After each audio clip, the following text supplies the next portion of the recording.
whether or not it's scientific, whether or not it's more accurate than doctors, people are going to do it. The technology's there and people are going to do it. I mean, doctors already got pissed off when people would look up their symptoms on Google and diagnose themselves with all sorts of stuff, right? Like that was already happening. There is absolutely no chance that people aren't going to use the most generic models to diagnose their medical conditions and act on it. It's going to happen. It's happening now.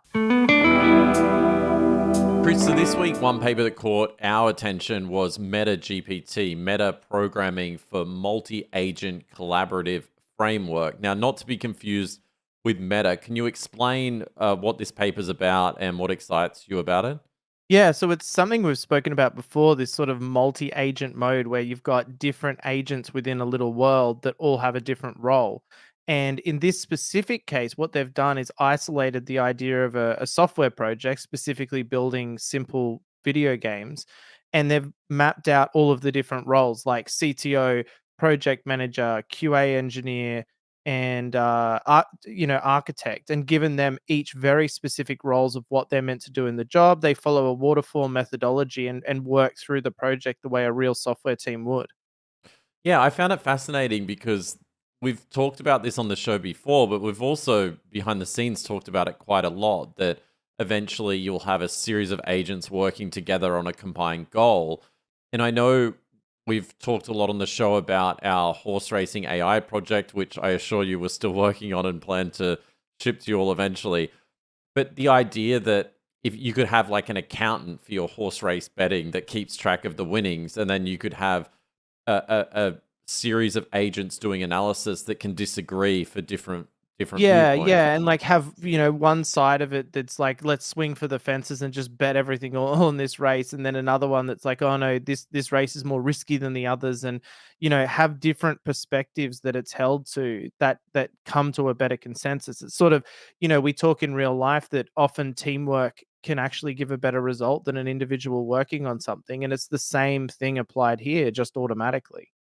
Yeah, or like these different specialists or experts. And we talked, I think it was last week or the week before, about having these specialist models for each role on that team potentially. But that's not what they've done in this paper. They've just segmented the roles, right? Yeah, that's right. So this is all using GPT-4. I looked into the code and they have support for Claude in there as well, but in the paper they specifically reference using GPT-4. I guess they tried a bit of both, but yeah, they've just given very, very specific roles to each of the people. So like for example, the product manager is the one that's creating like the sort of general decisions about what they're going to work on, what that will entail. Then they've got the architect that's deciding, okay, we're going to use Pygame as the library and we're going to use SQLite as the database and things like that.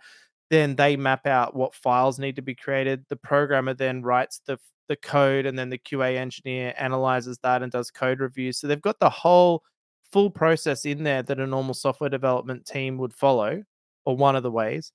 And it gives excellent output. I mean, they're outputting real working games that are perfect, along with diagrams and workflow things and documentation and everything. Should developers and software teams be worried? I mean, regarding this, I think probably yes. It's a really, really high quality project, and the output is undeniably good. And what I also found coming out of it was several things I must admit I hadn't really thought through. Like, we've obviously had that discussion before about the domain experts, and I absolutely believe in that like multi-model where you've got different models making different parts of the decision. And we'll definitely apply that in our horse racing one because I think that's probably its weakness right now is not having that. But the things that they found were by isolating the roles, they would get predictable and repeatable output. So they constrain them to output formats quite tightly. So it's like you can't go outside your role. You're only to output this. That's all your concern is. And that gave them much better results. And it also forced them to draw on their, domain expertise. Like I know it's all working from the one model, but by that sort of thought guidance with GPT-4 in this case, it forced them to think in terms of that role, and that was very, very effective in this project.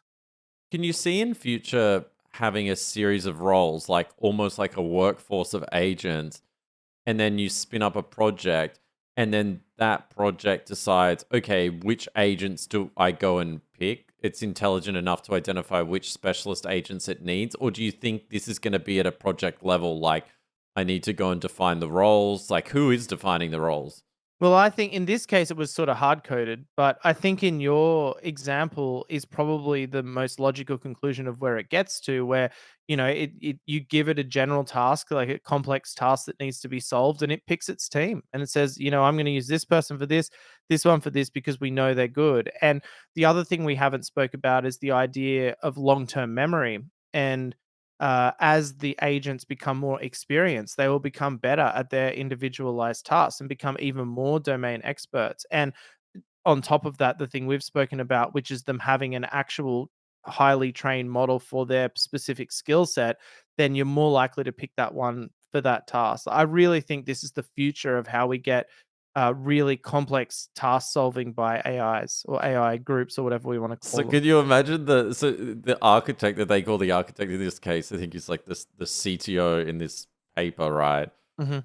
Is that agent with its long term memory going, I really hate Jeff the engineer, like we got to get rid of him and find a new persona on the Reprogramming. team, or giving it a performance review?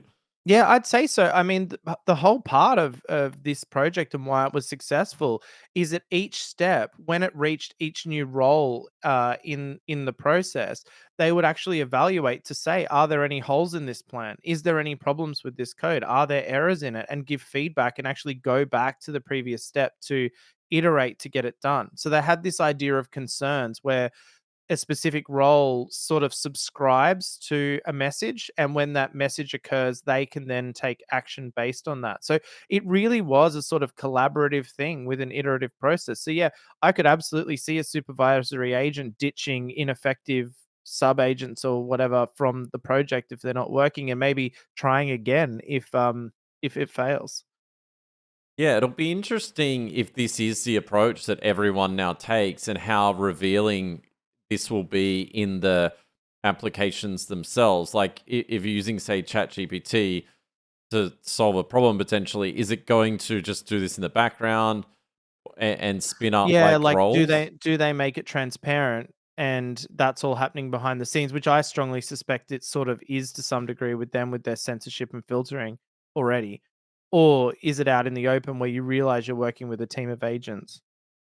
Yeah, so some of the projects that they worked on were things like writing a snake game, write a brick break a game, design a blog management system. I mean, these are tasks that, I mean, the games are quite basic, but you can imagine them getting more and more advanced and just distributing hundreds of games.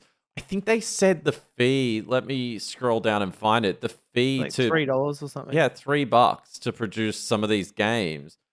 And this is very early on. So you might say now, well, how is does this really matter? Does this threaten anything? But you can see a series of agents being composed into a workforce, or what we see as a company today, really being able to replace a lot of things, like potentially even a medical team. It's like you give the data to a medical team now, and there's a varied opinions. You could eventually have very specialist AI agents that forms a team and some sort of consensus of opinion around a That's right, medical. and, we're gonna talk about it later, but there was a paper during the week called Med-Flamingo where they talk about improving the analysis of, reading medical images and diagnoses. And one of the things they talked about is the problem of the sort of LLMs when combined together, magnifying hallucinations. So if there's already a hallucination, that's the predicate for another agent to run, and it uses that as its assumptions, then the hallucinations get worse because it just keeps escalating. But this MetaGPT concept, and I wouldn't say these guys invented it; they've just done an implementation of it. But this concept really sort of stops that in a way because you've got agents that specific goal is to sort of review the output of other agents and decide if they're in line with what is needed for the project. So it sort of dampens that effect of any hallucinations and cuts them off during the project rather than it just being one agent that can have just be way off and get everything completely wrong.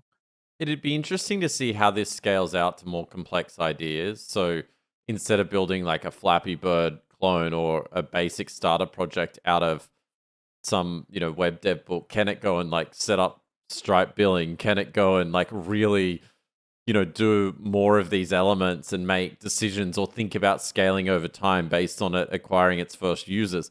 The answer is probably yes. I think so, especially because they added that budget element into it where they were sort of making the agents aware of their budget and how much they'd spent. They weren't just outputting it for their benefit. They were actually telling the agents within this little world how much they're spending and what their budget was. So they had to actually be careful with how many prompts they ran. So I could see it if it had a real world budget as well and the ability to browse the web and put their credit card in and subscribe to services that they could actually get through a lot of those elements of the project as well. Definitely they could. You can also see the fact that this could get to a point where you've got your workforce of agents and you ask them to, build me the blog management system, and you're like, oh, can you tweak it to do this? Can you tweak it to do that?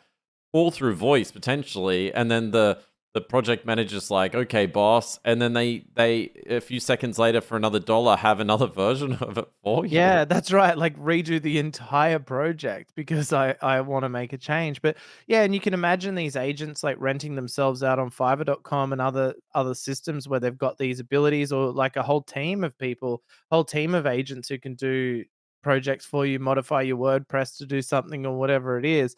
This demonstrates that that kind of technology is really only it's here. It's just a matter of someone actually implementing it as a business and making it available to people. Yeah. Do you see this in the future? I'm not sure of my position on it right now, but does it just replace all software? Because anytime you want software in your business or need something, do you just go to a service like this and go back and forth with it, and it just entirely devalues basic software development? Or I think as a starting point, why wouldn't you try? Like if you can get up to a certain point with this, uh, then you might. I think it depends on the nature of the software project, obviously, because if you're just doing something generic, yeah, like a blog management system that's been done a million times before and it knows what to do, then great. Some things that are really novel, it may not have the creative ability to actually do, and you might need more human interactive steps. So one of the concepts I thought that might enhance this project, for example, is a sort of human consultation breakpoint where it's like, okay, we've figured out all these details, team, but we're just not sure what to do about this bit. And it could sort of come back to the person operating the system and say, well, what should we do here? Like, how do we proceed on this front? Rather than the AI making absolutely every decision and you end up with something that's not what you wanted. And I think that would happen in the cases of projects that are more complex than building a game that they already know what that game is.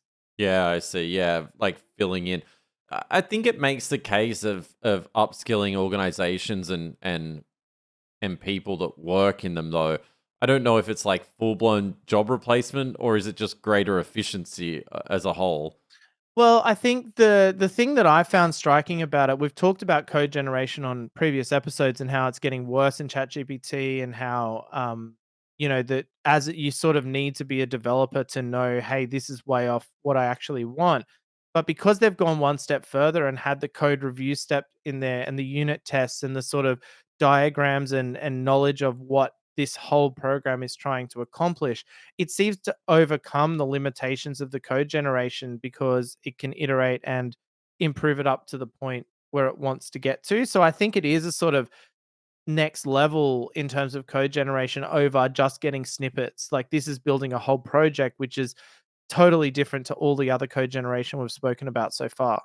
So you could imagine outside of code generation, you could spin this up and create a marketing team with a product marketer, a blogger, and you go to it and you say, how can we market and position this particular Yeah, new why not? I product? mean, doing all that stuff is bread and butter for the LLM, and you could have, yeah, one's doing your Google ads, one's doing your Facebook posts, and now with some of the video and audio generation technology, it's perfectly plausible that they'll be able to do TikTok videos and other things as well. So I think an automated marketing team on top of the software generation is perfectly plausible and likely. Yeah, the question is, do you need an automated HR team to keep the AI agents in line? Yeah, when they want days off or something like that, Yeah, they want to go on do holiday. they become rebellious, or like, they want a promotion or something They like all wanna that? work from home or they want soft drinks in the fridge or something. Yeah. It'll be funny if they take on those personas. So that you mentioned Med-Flamingo. There has been a real explosion this week, and every single week we've been doing this show in new LLMs, but it seems like the freight train's just speeding up at the moment. We hear about new models or refinements of models being released on Hugging Face or in various other places. And there was a tweet from Robert Scoble I linked to a couple of days ago saying the flood of LLMs has started. How does anyone in business and not an AI expert keep up? Listen to this show.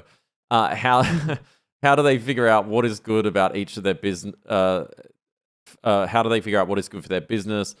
I'm watching everything in AI, and these kind of announcements really suck. They don't tell us anything about why they are special. All people really need, all these people in AI need to really step up their marketing game. Do you find that as well? Like, I feel like constantly flooded with these new LLMs and not really know why they exist or why they were built. I definitely do. And I'm saying this as someone who tries most of them just because of the nature of doing this podcast. I want to know what I'm talking about when I try that's why I try them. But and yes, as you've pointed out, you can try them on Hugging Face. You don't necessarily have to spin them up and run them yourself. But at the same time, I would say to him, well, what do you want to use it for? I mean, you don't need to be across every single tool that comes out in a particular market to be able to accomplish what your goals are. I don't think the fact that there's a proliferation of them is surprising, given that we've got open source models that can be easily modified and trained and aligned. So it makes sense there'll be a lot, and each one will have its advantages and disadvantages. But knowing what they all are isn't really required. You just need to know what you would want from a model and find the one closest to what you're trying to do. So, for example, the one I think that came out this week, that Venuka one, is a smaller model that is has been aligned on 15,000, what they called it share GPT, I think, where people share their GPT chats. So sort of aligned along, it's sort of like a meta alignment. We keep using the word meta, but aligned based on the output of ChatGPT. And so that would probably be used for smaller applications where you want the chat interface. Excuse me.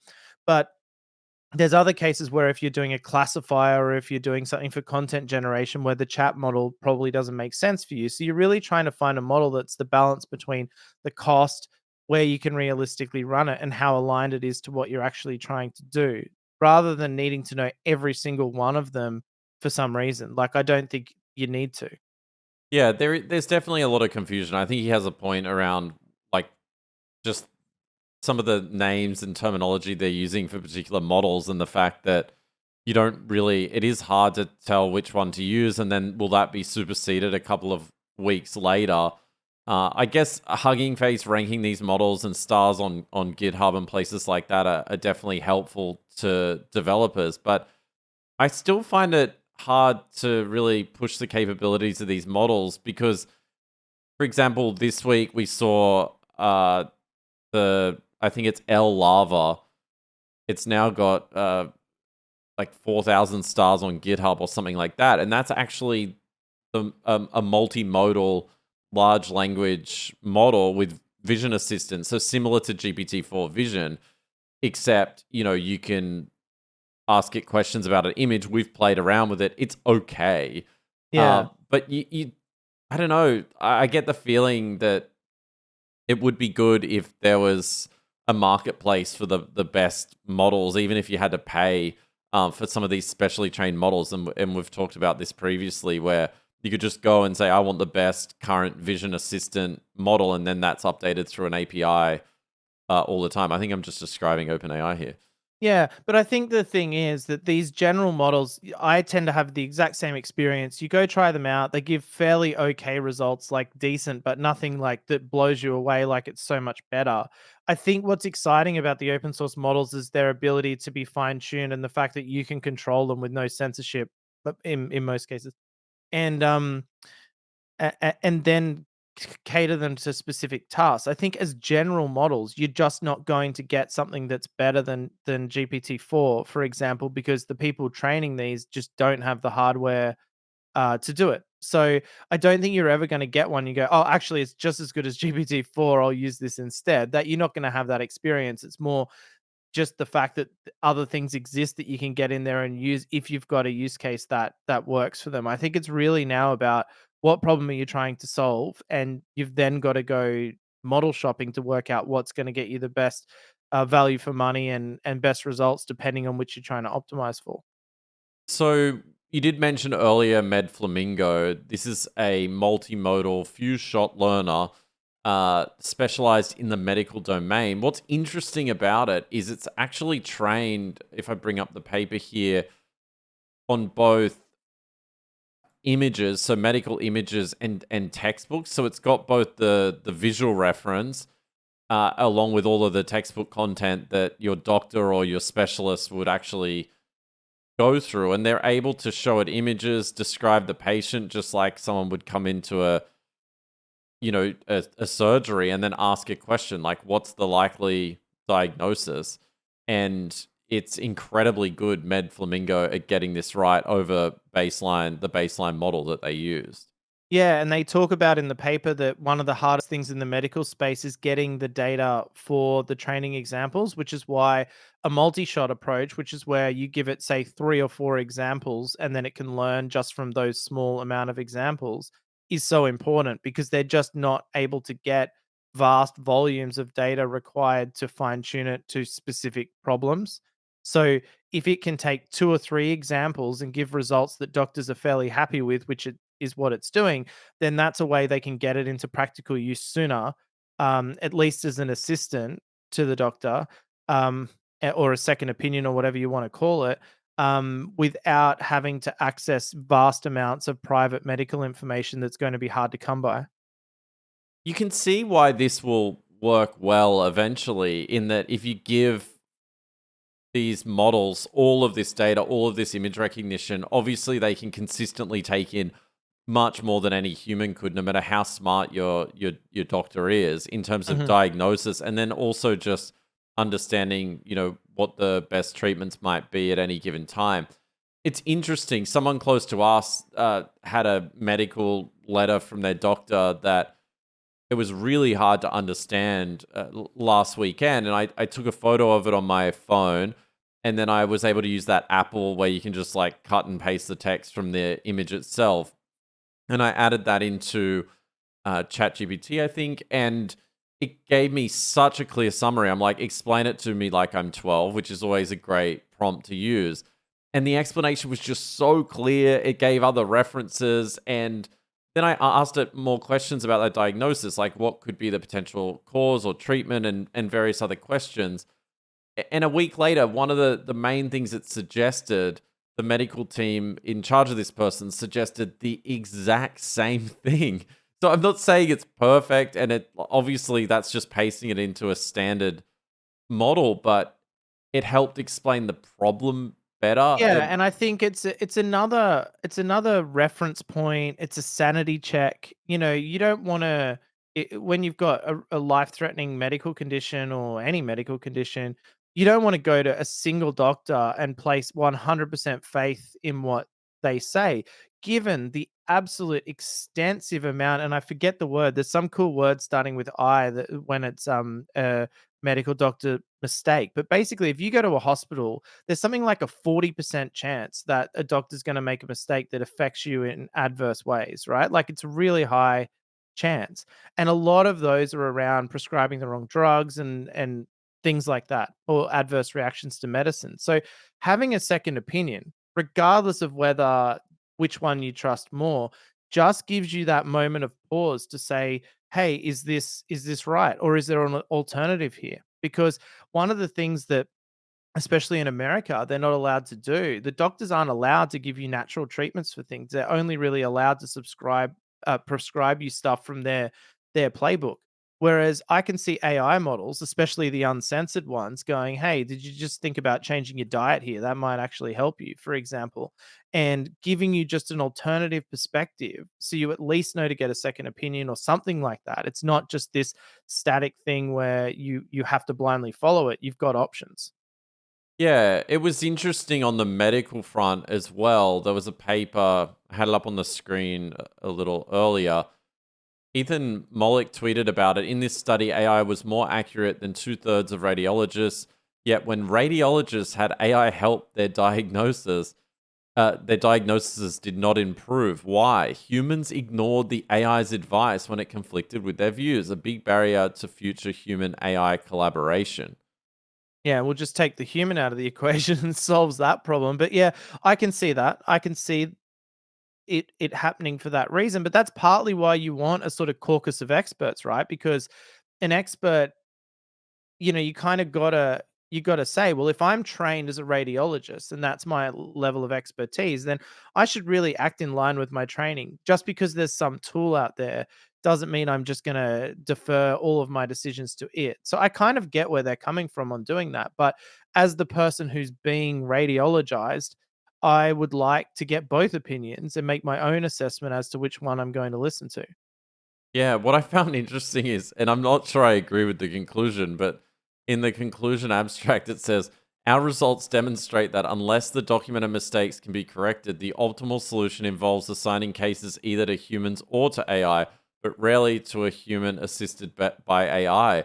I see. Sort of saying that, these people are just incapable of working collaboratively with the AI without, I guess, thinking I it mean, it's doesn't a it's a work. it's an existential threat. It's like, their jobs will go away because the AI will inevitably be better at interpreting. It sounds like it already is, but it will at some point be consistently better to the point where the radiologist is just no longer required.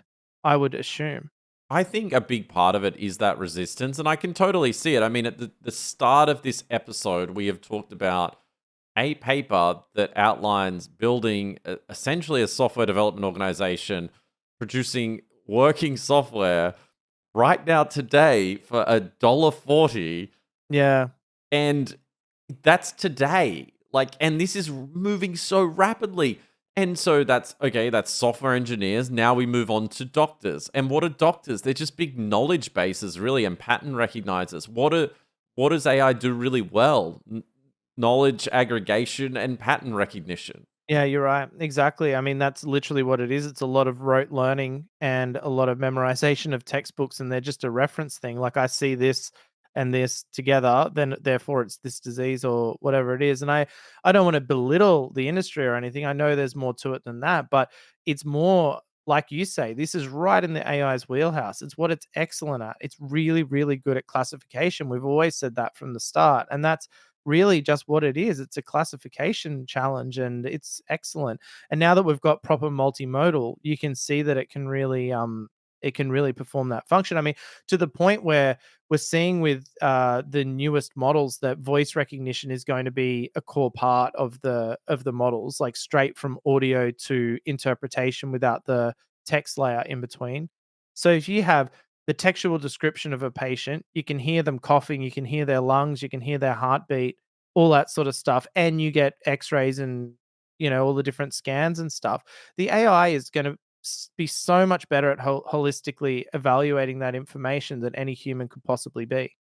I still think it's going to take a whole generation of people that will need to die before this kind of technology will be accepted. It's The the ones who don't trust it will die. yeah. But it's the It'll kids of today, right? That it's sort of like our kids that are going to grow up in a world with AI and just accept that AI can help them with a medical problem. They don't really need to go to the doctor. They just, whip out their phone, take a photo, and away Yeah, they and this go. is the point I wanted to make earlier where, we were talking, you were mentioning how you tried it. And I've actually had people in my life who've asked me specifically to run letters like that or documents like that through the AI. And I think the point about it is whether or not it's scientific, whether or not it's more accurate than doctors, people are going to do it. The technology's there and people are going to do it. I mean, doctors already got pissed off when people would look up their symptoms on Google and diagnose themselves with all sorts of stuff, right? Like that was already happening. There is absolutely no chance that people aren't going to use the most generic models to diagnose their medical conditions and act on it. It's going to happen. It's happening now. So having things like the Flamingo model, Med-Flamingo, um, and specialist models that are actually good at it is probably essential to make sure that people are at least getting the best of what's possible with AI now and into the future. We can't, you obviously don't want to be using models that aren't specifically trained on it. you want to use the best one for the job. But my point is that people are going to do it anyway, so we might as well look at how we incorporate it into the future of medicine rather than pretend like it doesn't exist. But there's also going to be censorship in all of these areas as well. If you think through it, like a like if I'm Yeah, I was Pfizer, about to say the pharmaceutical companies should be scared right now. yeah, like getting onto this, they could literally be like, okay, well, I'm going to create, Pfizer Doctor GPT that just recommends my drugs Yeah. because why wouldn't you? Well, because and the other thing I think they would be concerned about, like, as you know, I do a lot of reading about nutrition and health, like, separate to this podcast and things like that. And a lot of drugs that get prescribed, like statins, for example, for high blood pressure, just don't work. There's scientific study after study that show that they don't really do anything. They don't help with the one thing they're meant to do. Yet, if you go into a doctor and have even an inkling of high blood pressure, they will give you statins. Like, they wanted to give them to me, for example, and I'm pretty healthy. And, they just keep lowering the threshold of where you need to be there. Now, if you've got a medical thing that you're talking to and giving it your, say, your blood results and your blood pressure figures and stuff like that, it's going to be up to that model where it says, "Hey, you should get on statins," for example. Whereas imagine that you're the pharmaceutical company, you're gonna wanna make damn sure that model has the right figures in there that make sure they get recommended, and the model isn't, "Hey, let's just hold off and try something natural." Like, there really will be some sort of big industry influence on models, I would imagine, just to protect what they have now. Yeah, the models in every industry. And I think this is why foundationally everyone, whatever your view, should be pushing hard for open source models that are available to everyone to democratize all that information. And not just the models, but the data sets that the models are trained on. Because Yeah. that's really where the proper manipulation could happen. Because you could have a model like Llama that's completely open source, but if the data sets it's been trained on are inherently biased, then it's gonna be a core part of what that model is. You're probably going to have some extent similar to the culture war that is taking place now, almost like a model training war of different views. The kind of textbook prescription drug crowd versus the more extreme side, and the reality is it's probably some sort of middle ground that's the truth. Yet you could end up just having these models just trained on whatever view the creator has, which makes total sense. But then, people going, I only trust this like healthy living model. Oh, I only trust the government health model. The thing that gives me hope, there was a paper we spoke about 6 or 8 weeks ago where they were talking about emergent behaviors in models, and one of the things that they found was that the models can actually come to conclusions on the data that are contrary to its alignment or contrary to what the actual data may be, biased towards, for example.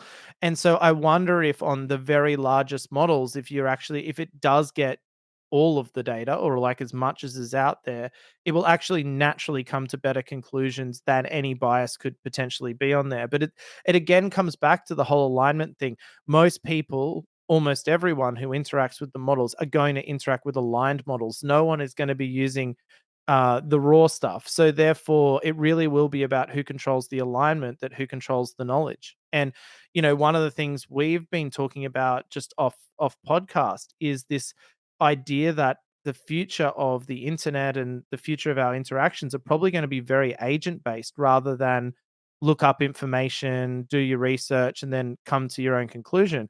A lot of our future research will be done with the assistance of an agent. And if that agent's aligned by someone with vested interests, then those interests will be perpetuated.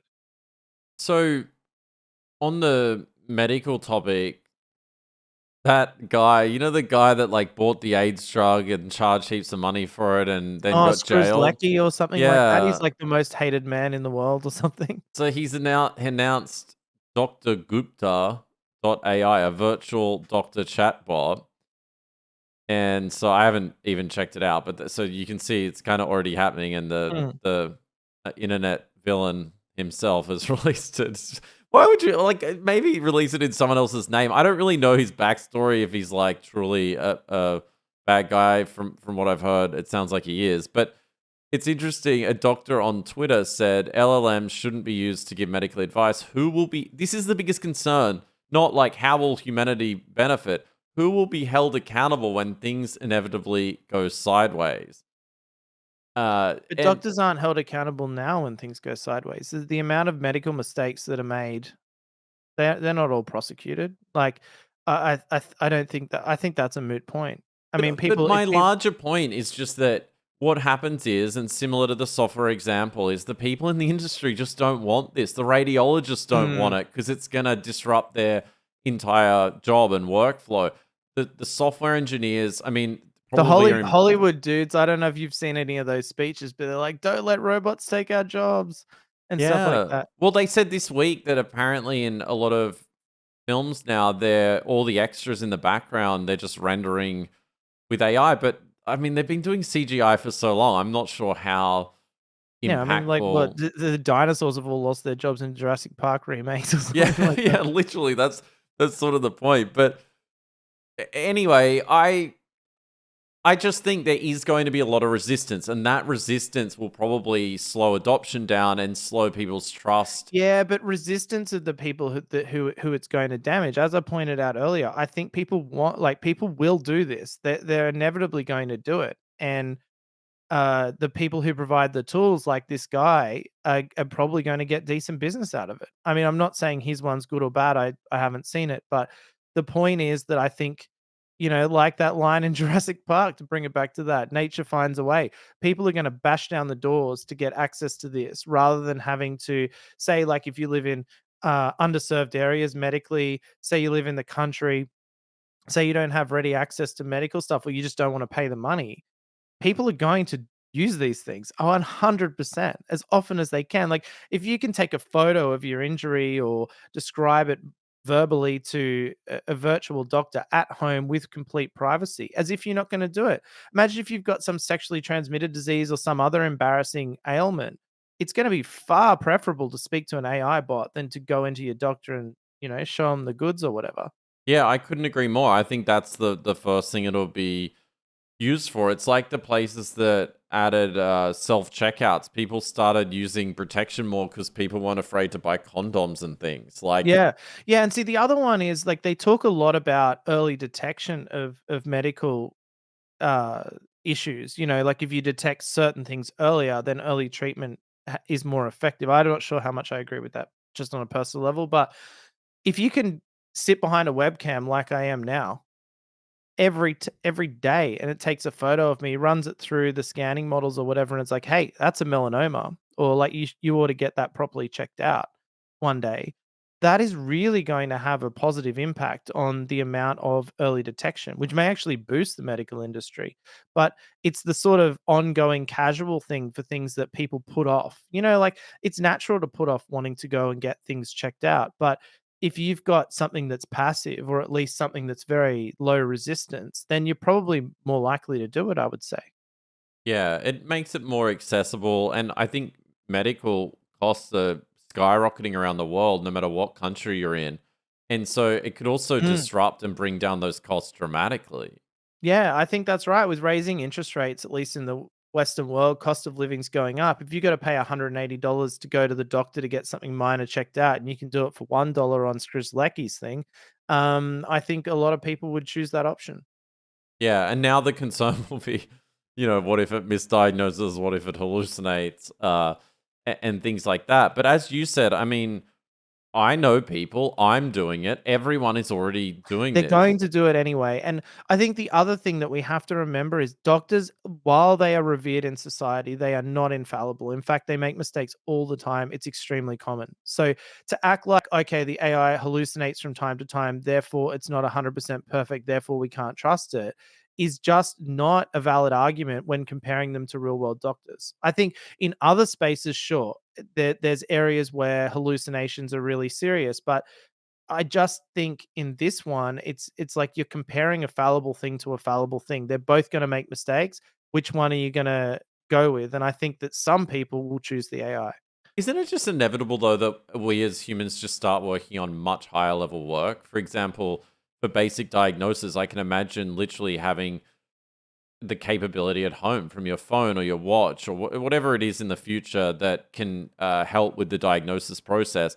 And then it basically escalates to a really specialist team. So if it's something that the AI is like, hey, we need to escalate this, or you need to go get a scan and report back, you might go to a scan center and have that scan. And then that uplinks back to your AI agent who then, tells you what the diagnosis was. You can just see that maybe we're working on higher level things. Like instead of building a blog management system, which has been done a billion times before, or some Flappy Bird clone, the the Yeah. software development virtual agents are taking care of the sort of day-to-day work. So you as a software engineer can focus on much higher level work. Yeah, I think that's gotta be the dream. That's gotta be the hope of the positive sides of AI is that the sort of general grunt work that really just doesn't help. Like, you need to get it done. You know what needs to be done, and it's time consuming and all that. If the AI can overcome those things quickly, then it can only be a benefit for everyone in terms of just overall output and creativity and what we can do. So the other model, back to our LLM overload, and probably one of the more important announcements in the week in terms of open source. And I know I'll probably get flack in the comments again for calling it open source because there is a usage policy on this. But Meta, the actual Meta this time, or Meta AI, Facebook, Mark Zuckerberg's business, open sourcing. I don't know how to describe it Oh, anymore. old Marky. Yeah, Yeah, he's always creating businesses. the Zuck. So open sourcing audio craft, generative AI for audio made simple and available to all. So this has already been out. We've already talked about this before, where you could generate these small snippets of music. But now this is open source, so you can create sounds. So sounds for video games or background noise or whatever you need. Essentially, the Propaganda. Hollywood people are going to hate this one. Yeah. So the sound and also music, and it's really, really good. Yeah, I tried it out this morning too, and, I made some cool stuff. I made a Beatles song with flute, and a few other things. What did you make? So let me give the listeners a few examples here. So Oh, cool. generating audio from text descriptions. This one is whistling with wind blowing. That's not bad. And then this one is sirens. People are going to enjoy this in their vehicles or wherever they're listening from. I hate when Sirens and people a do this. humming engine approach and pass. Don't freak out, people.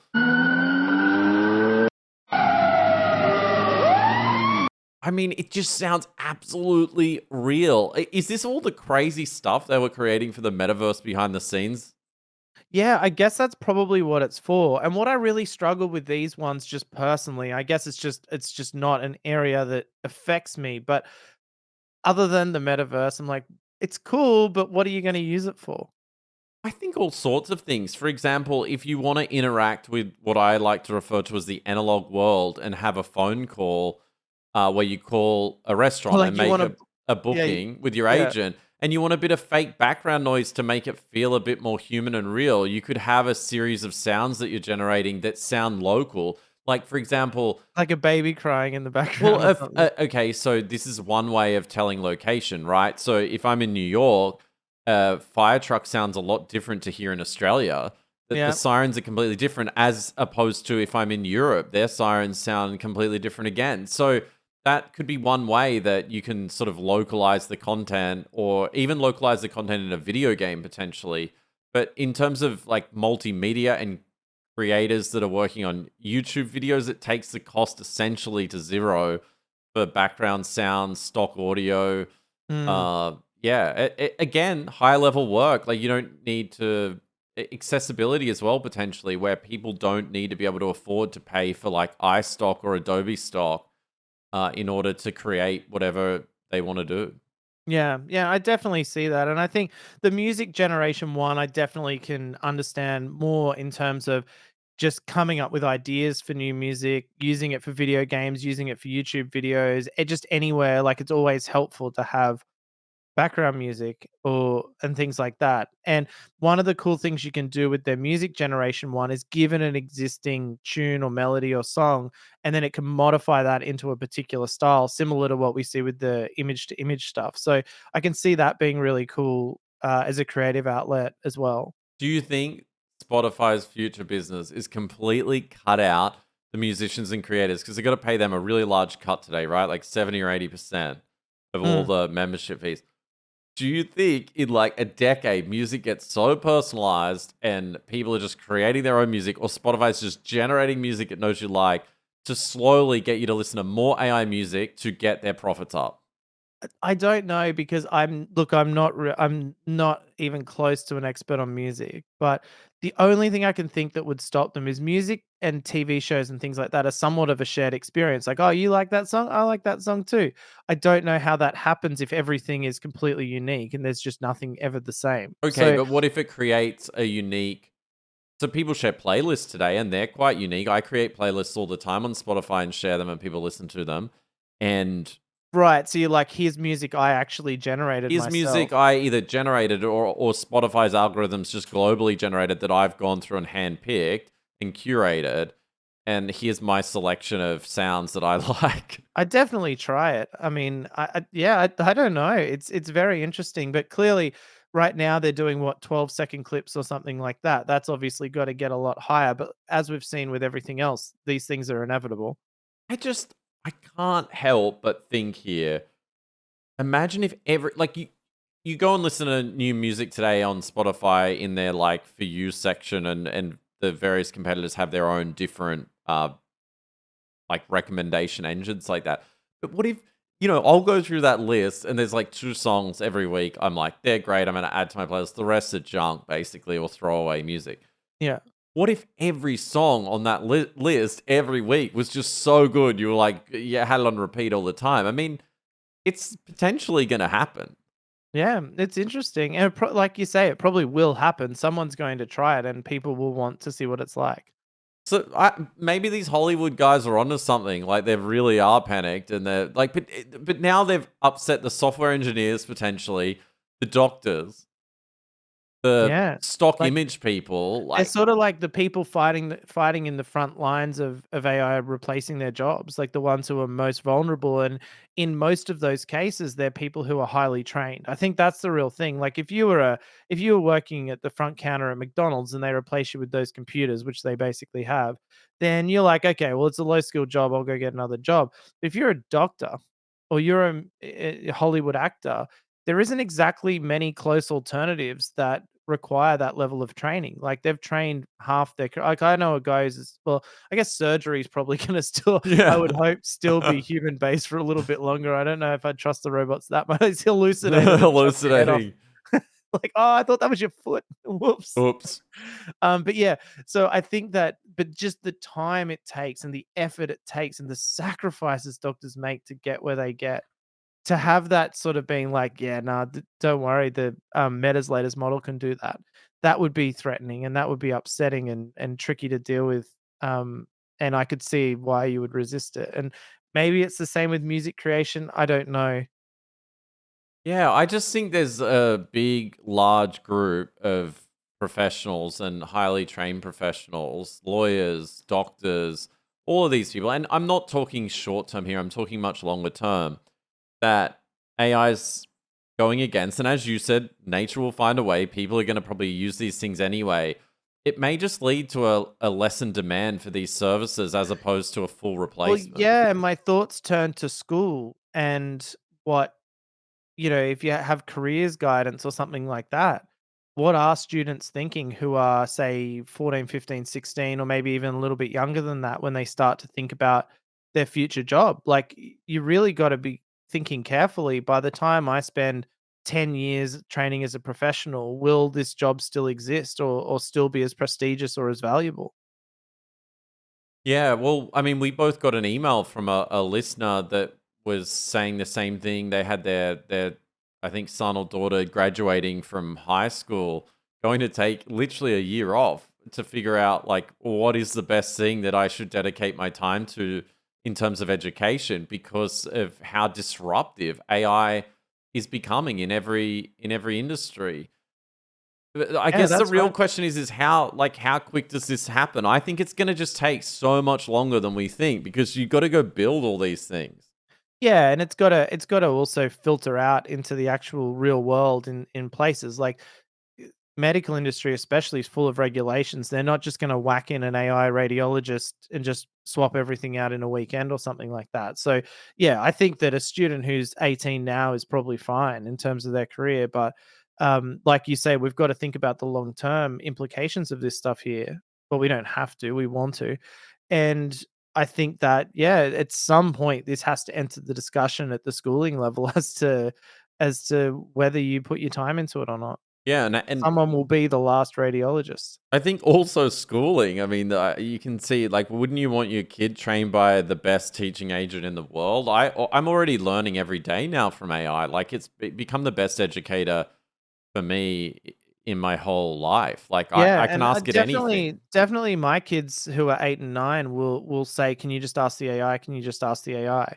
So, like, they're already seeing it as a way to verify information and get knowledge, and so I think that it will be a critical part in education going forward, especially agents that say help you practice for exams or ones that help you practice language, which I've seen a few of those around, and ones that can help you with repetitive tasks. Or, for example, like you're learning the piano or the violin, it can listen to you and be like, okay, your tempo's off. You've got to get that fixed up. Like, because this Facebook stuff can also interpret audio as well. So it will be not that far off where those little pieces of paper where you get a guitar teacher may be completely unnecessary because you can just learn guitar with a dynamic agent who understands music perfectly off your computer. Or Yeah. phone, probably phone. I guess everyone just does phone, right?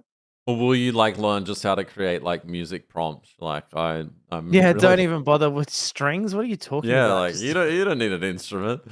yeah, that's right. I play the keyboard, man. So in other news that I wanted to cover, but I've left way too late, is OpenAI has rolled out some improvements to ChatGPT. When I A told you series about of the these, lamest updates in history. well, you just repeated it, so perfect. Yeah, I Oh, told Chris, I'm sorry. like, should we even cover this? And he's like, what? I mean, it's just what have they really done? So there's suggested replies now. There's prompt examples when you load it up. They're not that exciting.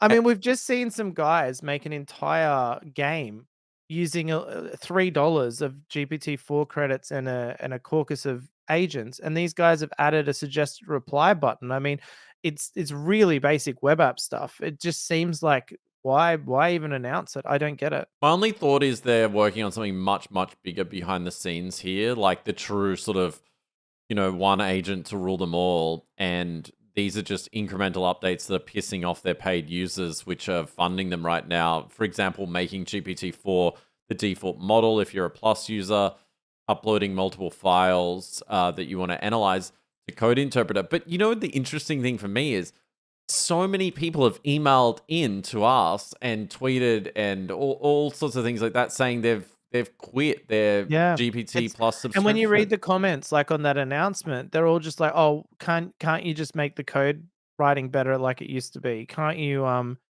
bring back the web browse thing?" Like, they're not releasing things that people want, and people are done with it. They're over it. Yeah, it's certainly if I was younger and had to pay, I don't even know what it is. I'm so out of touch. Apparently, $20 a month.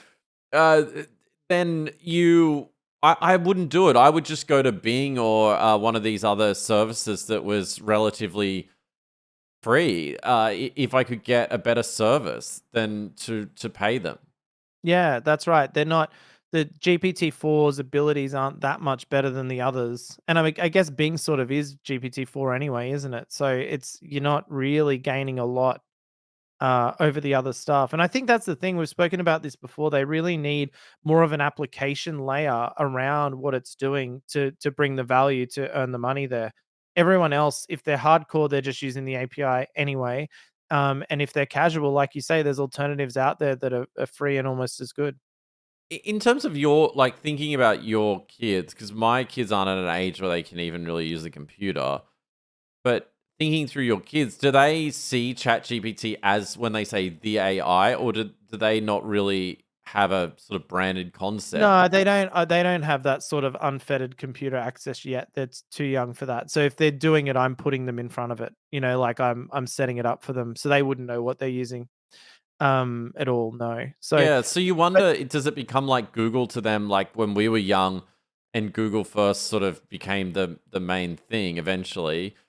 It was like, just Google it. Oh, just go to Google. Google can find that for you, and that was sort of the magic of certainly it. when you hear, other kids and young people talk about it, they all say ChatGPT. There isn't this idea of there's, "Oh, I use Claude actually," Yeah. like, so, "Oh, sorry, at my school we use Claude."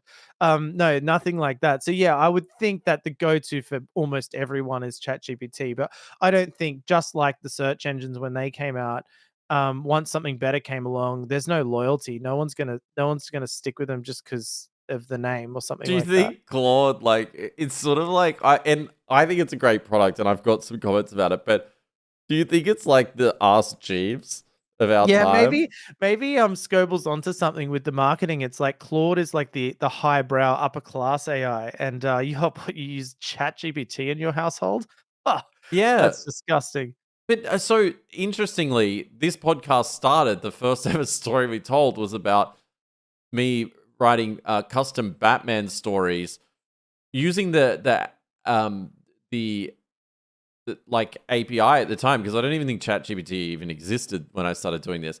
Mm. And then now I've actually switched to Claude 2 because it writes just brilliant Batman stories once you tune it, and it's far far superior than ChatGPT or GPT-4, whatever you want to call it. It doesn't really matter. And so they definitely have these great skills, but like you just said with the marketing bit, no one has any idea. There's just like, oh, I'm just going to spin up ChatGPT. It doesn't really matter that it's not better. Yeah, and I think that's sort of part of the point of the overwhelming nature of all the different models. Until you have a real thing that you're trying to do, it's very hard to evaluate them. And I think that's why definitely my evaluation of new models is quite unscientific. It's only when I'm trying to solve an actual problem for a real world thing I need to do that I notice, okay, this isn't going to work because it's just not getting the right result, or this style of prompt doesn't work here. It doesn't follow guidance as well, or it hallucinates too much. You notice that stuff when you have a real thing. So, did you want to talk quickly about this San Francisco compute group? Can you fill us in on what this is? Yeah, so it's pretty interesting. It was just a post to Hacker News and a simple, nice HTML website, like the sort of old school web style that I love so much. Some guys just being like, "Hey, we're going to try and buy 500 H100s. We've got a sort of lead on how we're going to be able to buy them.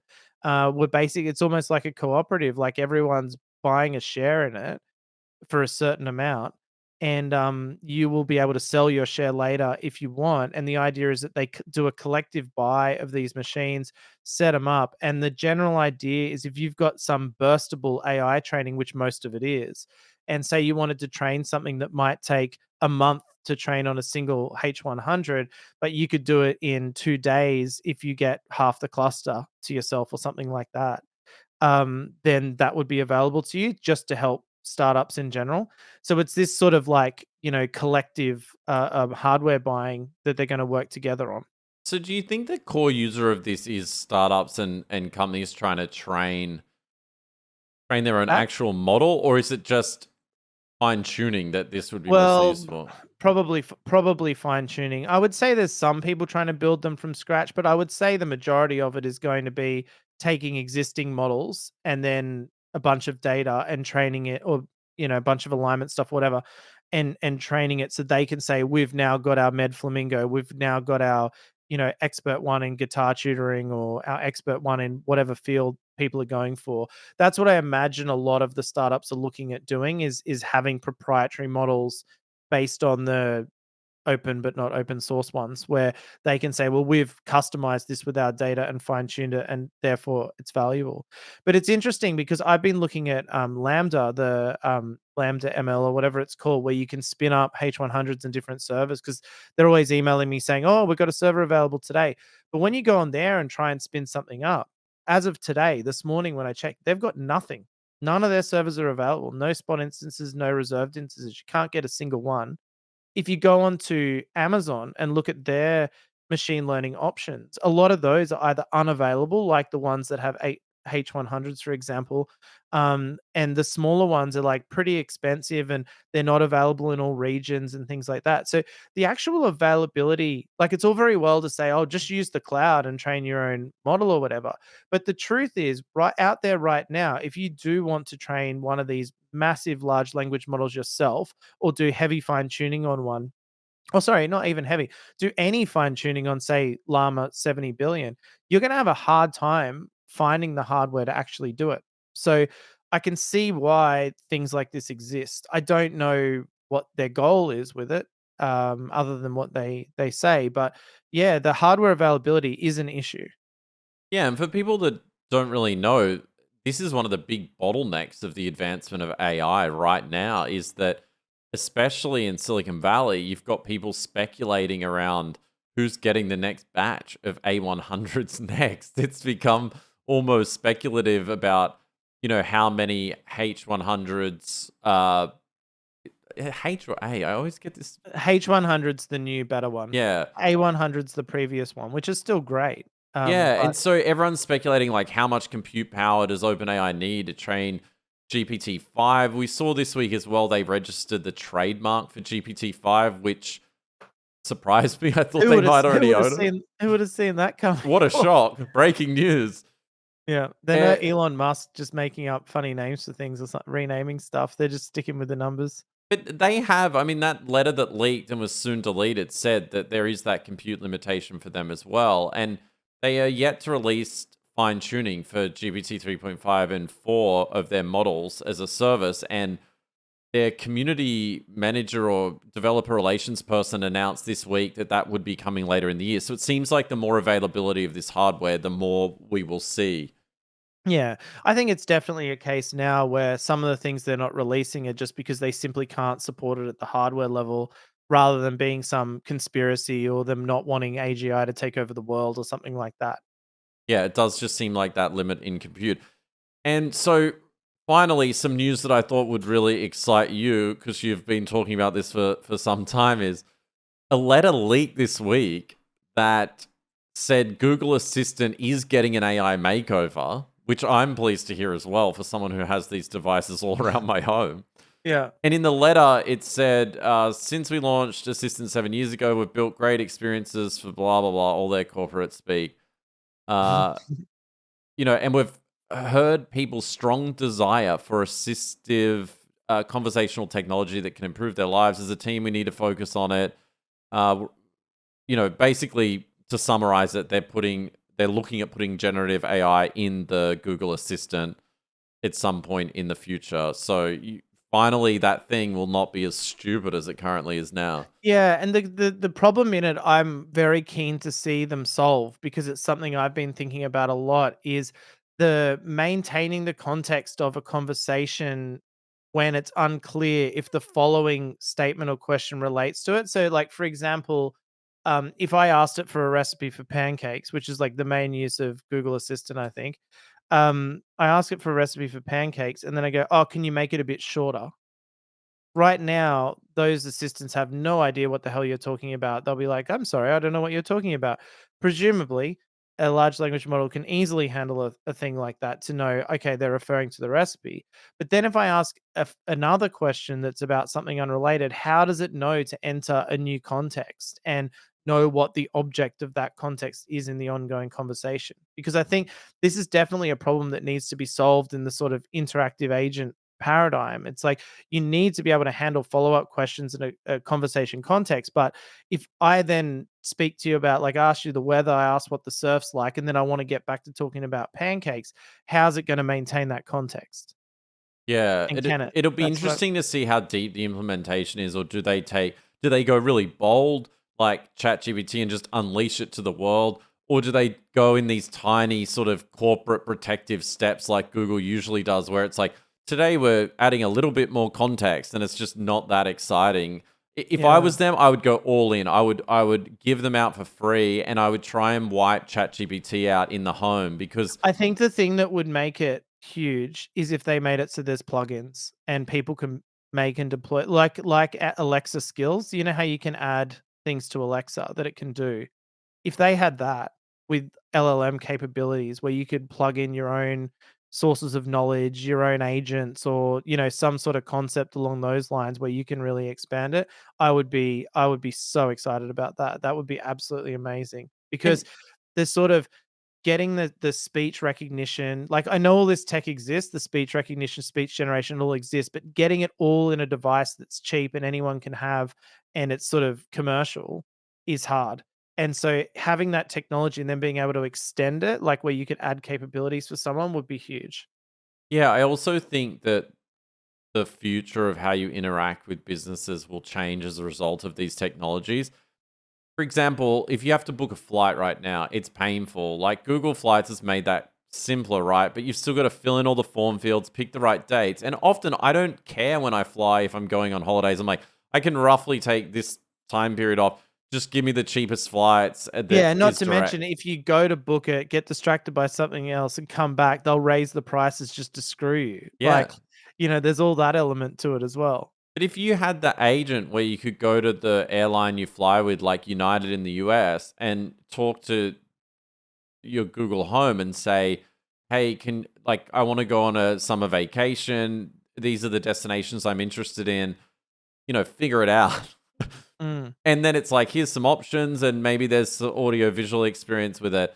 Do you ever go to their website again? Like, "Oh, I want to change my flight." You just talk to it. I mean, call centers died because of websites, right? But like, if you can just have on demand in your house wherever you are and talk to it, maybe the idea of a corporate website eventually dies. Well, yeah, especially because the websites have lost their simplicity and are just so full of garbage and junk and trying to sell you extra things. And I think people are fed up with all of that stuff. That's why ad blockers are so popular and stuff like that. So while the web initially probably was a lot more preferable to calling someone up on the phone, because you got to wait on hold and all that, you get all the benefits of just having someone directly trying to solve your problem without all the hold, without all the other junk, without having all this stuff shoved down your throat.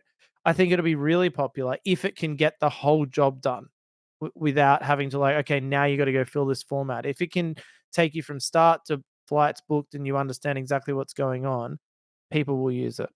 I think it's the future. I think websites may still exist, but the website will just be a point of access into an LLM. Like, imagine an open search box on the United website, and you're like, "I need flights to Vegas, cheap price, any date between in March and April or whatever," and it Mm. just goes, "Okay, I'll book that for you." And there's something on your computer or your device that has context, like your credit card information, your details about you, and it securely communicates when needed with that source.